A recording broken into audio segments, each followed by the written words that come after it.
What's up, Thrive? I miss you. I wish we could be together tonight, but this is going to have to be good for now. And for the foreseeable future, we're going to meet in virtual small groups, and I'm going to come to you on this sort of platform instead of coming up onto the main stage in the auditorium. I look forward to getting back together in the auditorium and doing our normal in-person small groups and gathering together, but for now, this is going to have to work. And so what I want to do right now is just address kind of my plans and expectations for what Thrive will look like during this quarantine time, however long it lasts. And then after that, I'll offer some thoughts to kind of prime the pump for your small group discussion. So the first thing, what does Thrive look like when you're on home lockdown?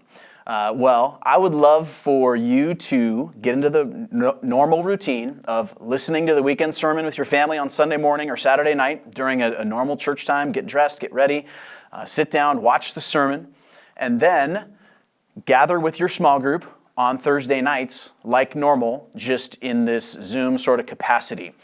And that is the bare minimum of what I would love to see happen, because there's actually a lot more that's available to you.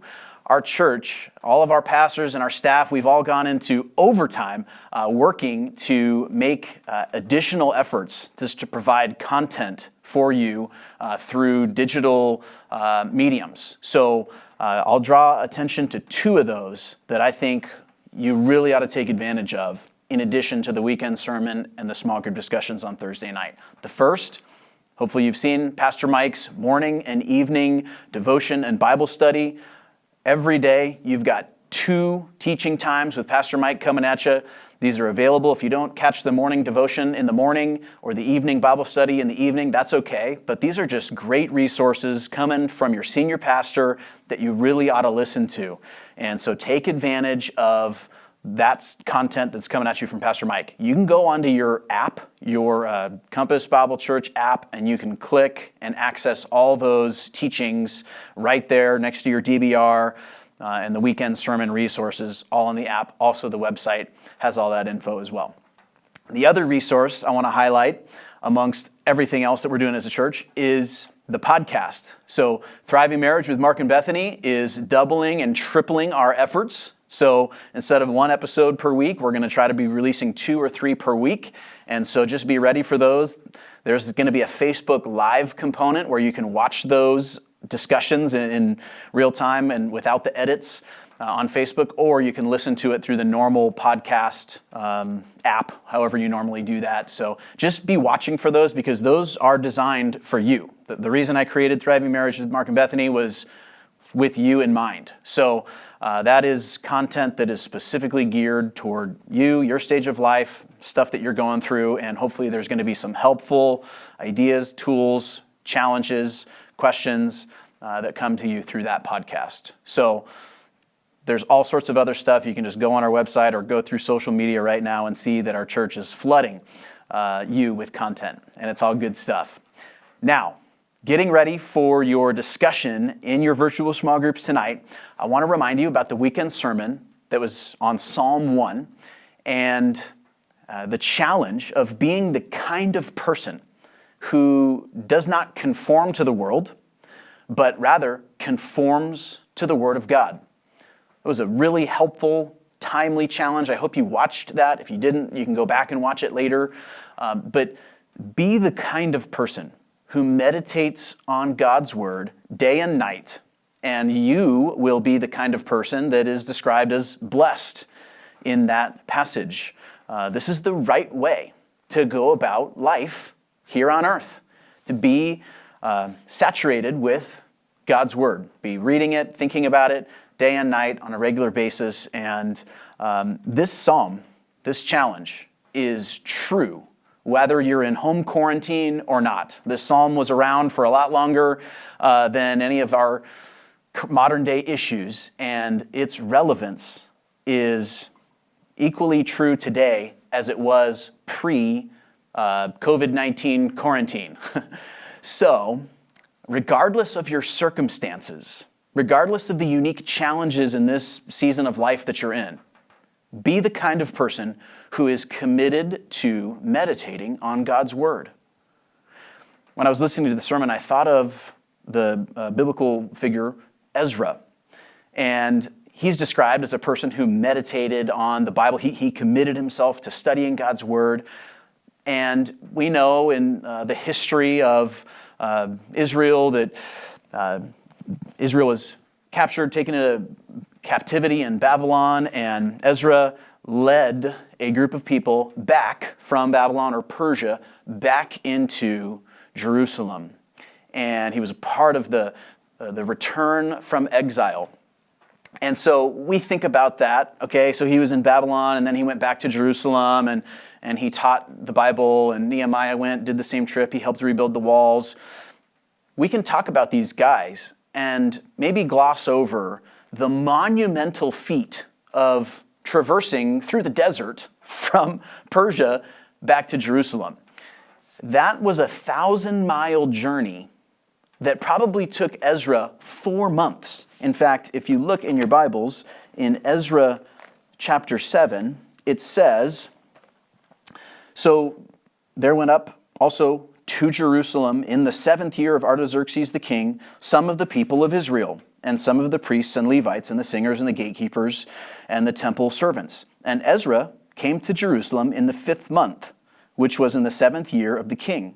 For on the first day of the 1st month, he began to go up from Babylon." So it took him from the 1st month to the 5th month to get there. So Ezra wasn't in quarantine for 4 months, but he was doing something different than normal for 4 months. He was hiking through the desert. So there was a break in his normal routine, in his schedule for a 4-month period. He was put in this unique and challenging circumstances. And there are some parallels to what we're going through, except we get to sit on the couch and drink, drinks out of the refrigerator and have snacks out of the pantry, some certain luxuries that he didn't have available to him.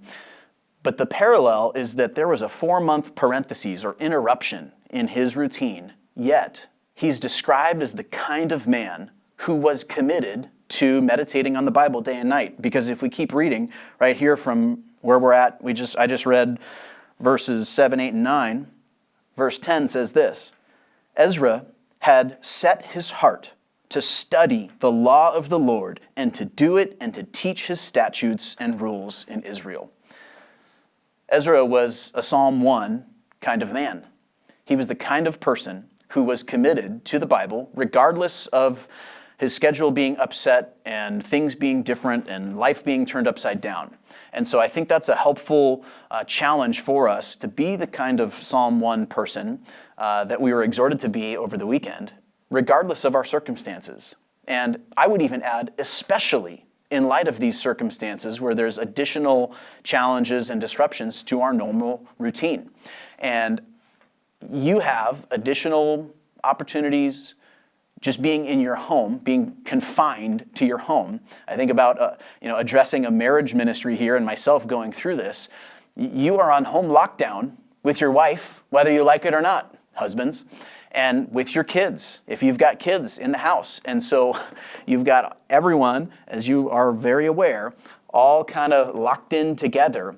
And that can be challenging and test our patience, our self-sacrifice and concern for each other. It can test a number of things, and we can find ourselves missing opportunities of demonstrating a sort of godliness that Psalm 1 calls us to.